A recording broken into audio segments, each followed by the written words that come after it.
नमस्कार मित्रों, मैं ईश्वरविंद कौशिक गुरु वंदना क्लासेस पर आपका हार्दिक स्वागत करता हूं, अभिनंदन करता हूं। आई होप कि आप सभी लोग अच्छे होंगे और सभी लोग अच्छे से तैयारी कर रहे होंगे।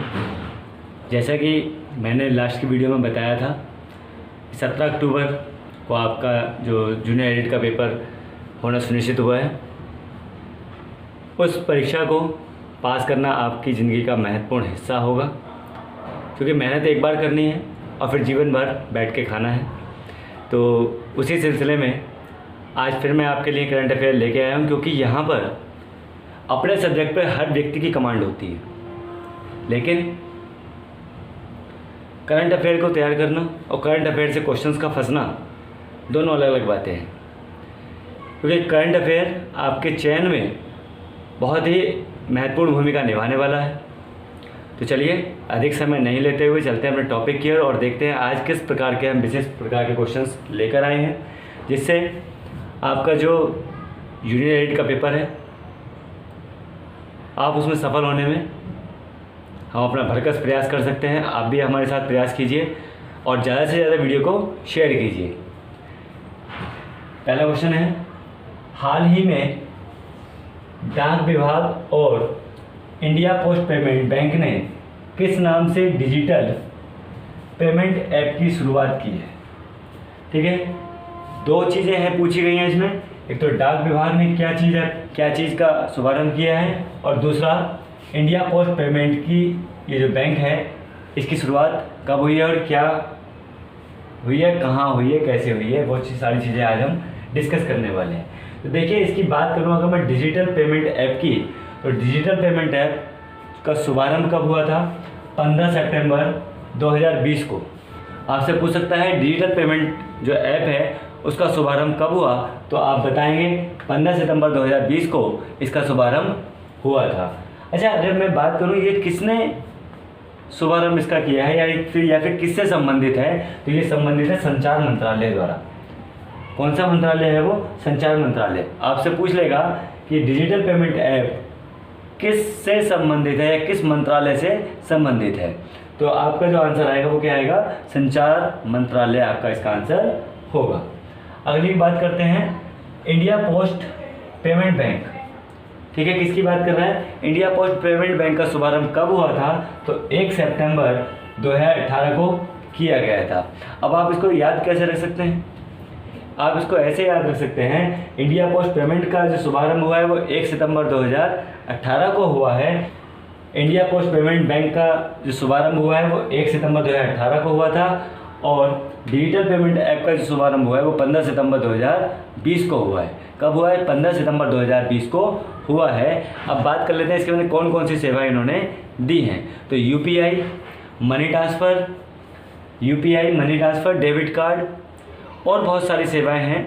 ठीक है, ये आदि सेवाएं इन्होंने दी हुई हैं। किसमें दी हैं? डाक विभाग की ओर से ये सेवाएं सारी की सारी दी जा रही हैं। आप इसका अगर आपने अभी तक कोई फ़ायदा नहीं उठाया तो फ़ायदा उठा लीजिए। आगे बात कर लेते हैं टोक्यो पैरा ओलंपिक में भारत किस स्थान पर था? तो ये था 24वें स्थान पर। कौन से स्थान पर रहा है? 24वें स्थान पर भारत रहा है। बात करते हैं अगले क्वेश्चन की ओर, भारत का पहला ई व्हीकल अनुकूल हाईवे कौन सा बना है? अभी बना है, हाल ही में बना है।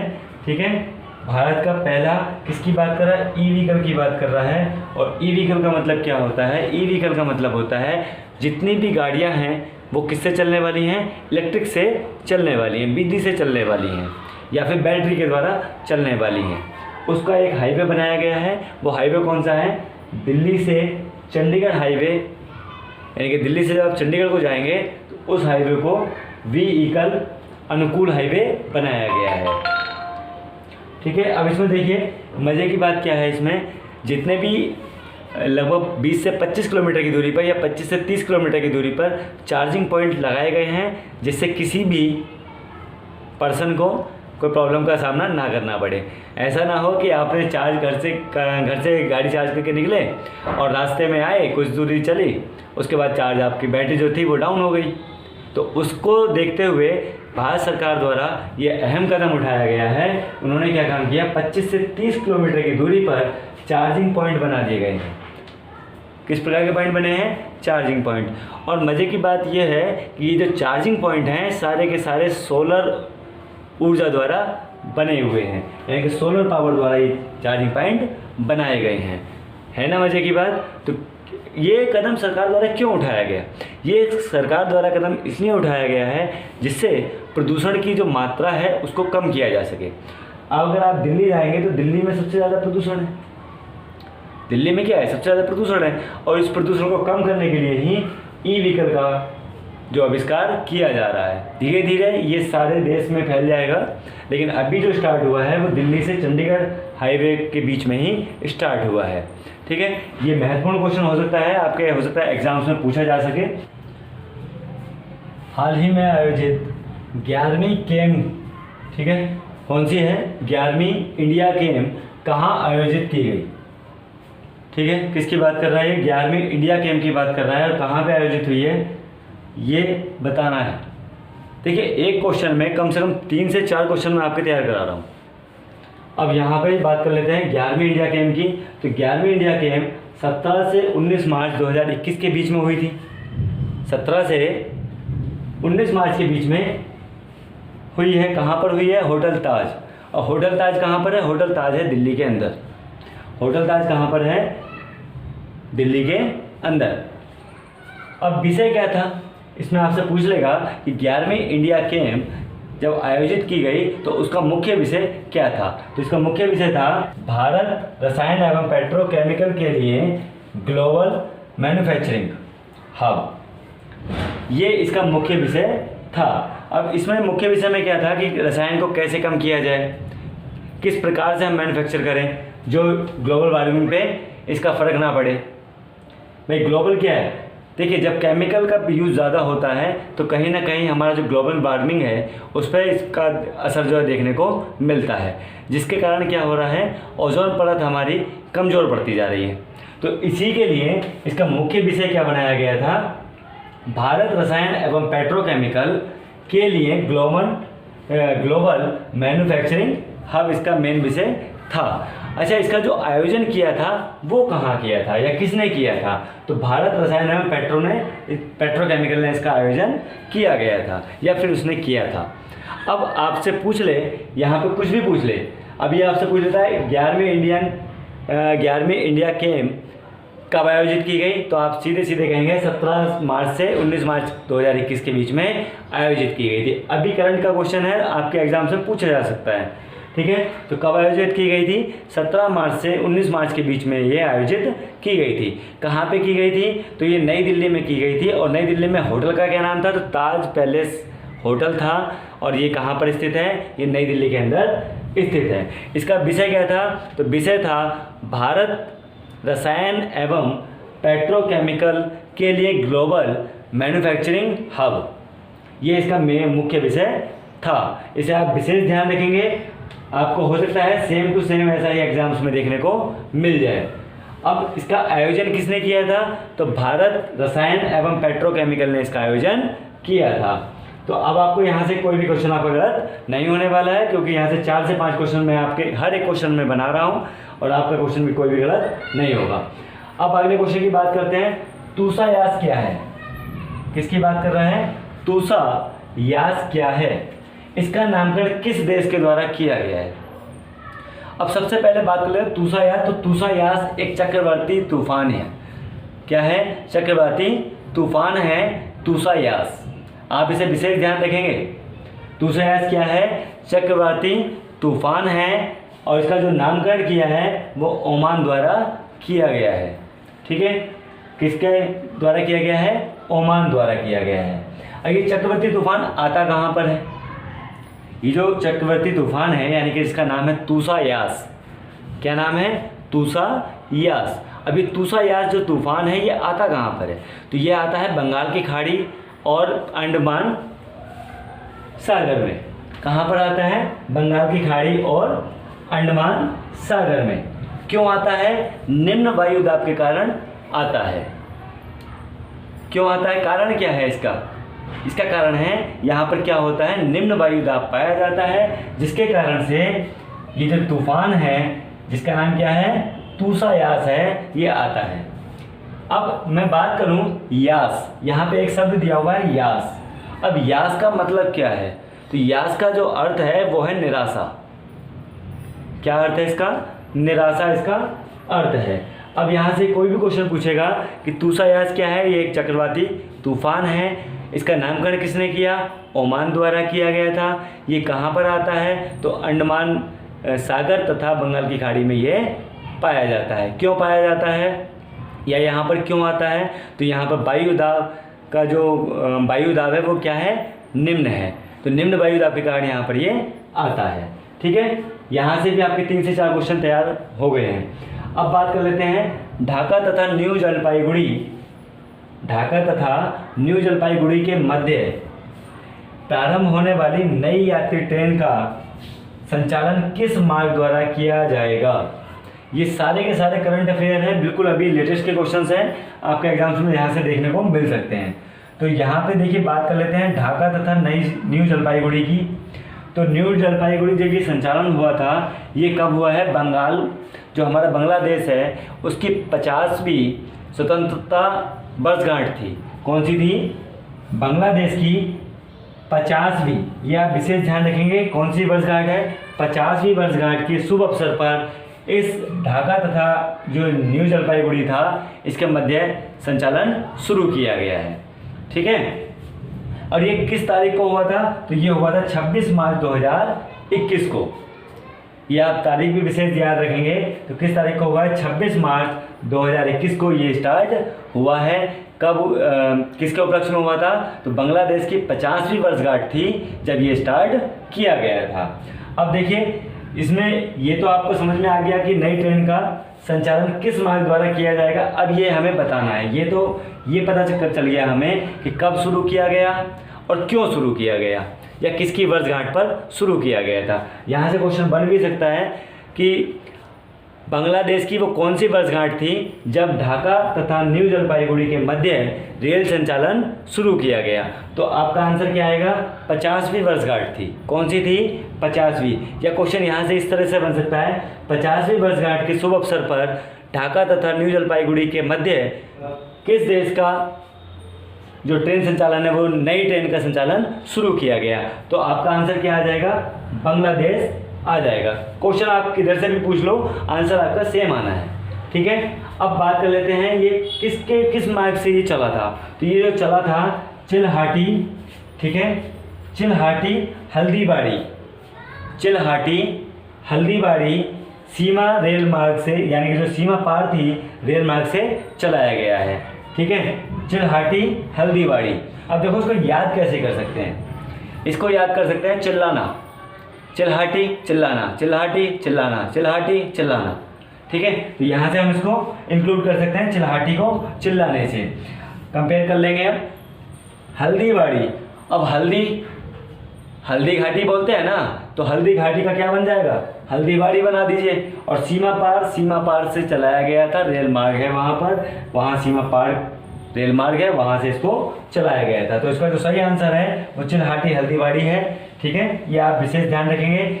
अच्छा, एक आपकी जानकारी के लिए एक चीज़ और बता दूं कि वर्तमान में भारत और बांग्लादेश के बीच में 2 ट्रेनें और चल रही हैं। वर्तमान में भारत और बांग्लादेश के बीच में कितनी ट्रेनें चल रही हैं? 2 ट्रेनें चल रही हैं। एक तो है मैत्री एक्सप्रेस, ठीक है, कौन सी एक्सप्रेस है? मैत्री एक्सप्रेस, जो कहाँ से चलती है? ढाका से कोलकाता के बीच में चलती है। कहाँ से चलती है? ढाका से कोलकाता के बीच में। दूसरी एक्सप्रेस है बंधन एक्सप्रेस। कौन सी एक्सप्रेस? बंधन एक्सप्रेस। ये खुलना से चलती है कहाँ तक? कोलकाता तक। अब खुलना कहाँ पर है? तो खुलना है आपका बांग्लादेश के अंदर। इसको हम याद कैसे कर सकते हैं? बांग्लादेश और भारत के बीच में 2 ट्रेनें चलती हैं। जो 2 ट्रेनें हैं, एक तो है मैत्री एक्सप्रेस। मैत्री को यहाँ पे इंक्लूड कर सकते हैं हम कैसे? हम मैत्री को किससे कंपेयर कर सकते हैं? मैत्री को कंपेयर कर सकते हैं मित्र से। ठीक है, एक मित्र था, मित्र ने क्या कर लिया? किसी को बंधन बना लिया, किसी को बंधन में बांध लिया। मान लीजिए भाई, जब किसी की शादी हो जाती है, राम का मित्र सोहन था, या राम का मित्र मोहन था। ठीक है, अब वो क्या हुआ? उन दोनों ने शादी कर ली। राम ने और ऐश्वर्या ने क्या कर ली? शादी कर ली। अब राम क्या था, राम का मित्र कौन था, सोहन। तो सोहन ने क्या किया, मित्र एक्सप्रेस चला दी, यानी कि मैत्री एक्सप्रेस चला दी। अब जो राम था, राम ने शादी किससे की, राम ने शादी किससे की, ऐश्वर्या से। तो ऐश्वर्या किस में बंध गया, बंधन में बंध गया। तो जब बंधन में बंध गया, अब उस बंधन को खोलने के लिए क्या करेगा, वो कोलकाता जाएगा। क्या करेगा, कोलकाता जाएगा। मैं जो शादी जब उसने कर ली, अब शादी कर ली तो शादी करके फंस गया यार, वरना था बेचारा, है ना। तो यहाँ पे उसने शादी कर ली, उसके बंधन को खोलने के लिए वो कहाँ जा रहा है, कोलकाता जा रहा है। अब आपको याद हो जाएगा कि बंधन एक्सप्रेस कहाँ से चलती है, खुलना से चलती है, और खुलना से कहाँ तक जाती है, कोलकाता तक जाती है। और खुलना कहाँ पर स्थित है, तो खुलना आपका बांग्लादेश के अंदर स्थित है। अब आगे बात करते हैं मैत्री एक्सप्रेस की। तो मैत्री एक्सप्रेस का मतलब क्या हुआ, मित्र था, मित्र ने क्या कर लिया, समझौता किया, ठीक है, किसके साथ, ढाका के साथ। और ढाका कहाँ पे पहुँच गया, कोलकाता के अंदर पहुँच गया। क्यों पहुँच गया कोलकाता, क्योंकि जो उसकी हीरोइन थी, कौन थी हीरोइन, ऐश्वर्या। तो ऐश्वर्या का क्या करवाना था, बंधन खुलवाना था, इसीलिए वो कहाँ पहुँच गया, कोलकाता पहुँच जाता है। तो अब आपको ये याद हो गया होगा, यहाँ से आपका क्वेश्चन गलत नहीं होगा। चलिए कोई उसी प्रकार के मज़ेदार ट्रिक के साथ कुछ और क्वेश्चंस हैं, उनको भी देख लेते हैं। अगला क्वेश्चन है, देश का पहला केंद्रीकृत वातानुकूलित रेल टर्मिनल किस शहर में बनाया गया है। तो जहाँ जहाँ व्याख्या की आवश्यकता होती है मैं वहाँ पर व्याख्या भी करूँगा, और जहाँ व्याख्या की आवश्यकता नहीं होगी वहाँ व्याख्या नहीं करूँगा। तो ये जो केंद्रीकृत वातानुकूलित है, ये बनाया गया है आपका बेंगलुरु में। कहाँ पर, बेंगलुरु में। और बेंगलुरु कहाँ पर है, कर्नाटक के अंतर्गत है, ठीक है। या तो आपका ऑप्शन कर्नाटक दिया होगा या फिर बेंगलुरु दिया गया होगा। अब अगला क्वेश्चन, भारत सर्वाधिक विदेशी मुद्रा भंडारण करने वाले देशों की सूची में किस स्थान पर रहा है, या फिर किस स्थान पर है। तो ये चौथे स्थान पर है। कौन से स्थान पर, चौथे। यानी कि भारत एक ऐसा देश है जिसने विदेशी मुद्रा को अपने पास क्या कर लिया, इकट्ठा कर लिया, बहुत ज़्यादा इकट्ठा कर लिया, ठीक है। अब ये इसकी जब गणना की गई, तो ये गणना कब की गई थी, मार्च 2021 में की गई थी। इससे पहले कौन था, इससे पहले था रूस। रूस को भारत ने क्या किया, पीछे छोड़ दिया, और अब रूस कितने नंबर पे आ गया, चौथे नंबर पे आ गया। पहले रूस कहाँ था, चौथे नंबर पर था, ठीक है। अब रूस पीछे हो गया। अब अगर हम शुरू के 3 देशों की बात करें, यानी कि जो शीर्ष पर हैं, जो टॉप पे हैं, अगर हम सीधे क्रम की बात करें तो सबसे पहले नंबर पर कौन है, चीन है, दूसरे नंबर पर जापान, और तीसरे नंबर पर है स्विट्जरलैंड। तो ये वो 3 देश हैं, ठीक है। कौन कौन से देश हैं, पहले नंबर पर चीन, दूसरे नंबर पर जापान, तीसरे नंबर पर स्विट्जरलैंड, और चौथे नंबर पर कौन आ गया, भारत आ गया है। चौथे नंबर पर कौन है, भारत। तो समझ में आ गया इतना, ठीक। आगे बढ़ते हैं। कौन सा देश कोवैक्स कार्यक्रम के तहत कोरोना वायरस टीके का शिपमेंट प्राप्त करने वाला विश्व का पहला देश बन गया है। कौन से कार्यक्रम का है ये, कोवैक्स कार्यक्रम के तहत। जब ये कोविड आया था, यानी कि जब ये कोरोना काल चल रहा था, तो सबसे ज़्यादा जो दवाई भेजी थी वो कौन सा देश है, तो ये है आपका घाना। कौन सा है, घाना है, ठीक है। तो ये घाना क्या बन गया, विश्व का पहला देश बन गया है जिसने सबसे ज़्यादा वैक्सीन सप्लाई की थी। और ये कितनी थी, 6 लाख के समथिंग थी। कितनी, 6 लाख लगभग। अगला क्वेश्चन की ओर चलते हैं। तो हाल ही में 93 ऑस्कर पुरस्कार किस सर्वश्रेष्ठ फिल्म को दिया गया। अभी हाल ही में हुआ है 93वां ऑस्कर फिल्म पुरस्कार हुआ है, और सर्वश्रेष्ठ फिल्म कौन सी रही थी उसकी हम बात करने वाले हैं। तो सर्वश्रेष्ठ फिल्म कौन सी है, नोमैडलैंड। कौन सी, नोमैडलैंड, ठीक है, याद रहेगा, नोमैडलैंड। अब एक बात देखिए, जब भी आपसे 93वां ऑस्कर पुरस्कार की बात करेगा, तो जहां भी आपको 9 दिखाई दे जाए, क्या दिखाई दे जाए, 9, उसी को आप टिक कर देना, ठीक है। तो फिल्म कौन सी हो गई, नोमैडलैंड। जब फिल्म की बात कर ली तो अब हीरो की भी बात कर लो। अभिनेता कौन था, तो अभिनेता था एंथनी होम्पिंग। एंथनी होम्पिंग को क्यों मिला भाई, कौन सी फिल्म के लिए मिला था, तो ये थी द फादर। द फादर के लिए एंथनी होम्पिंग को पुरस्कार दिया गया।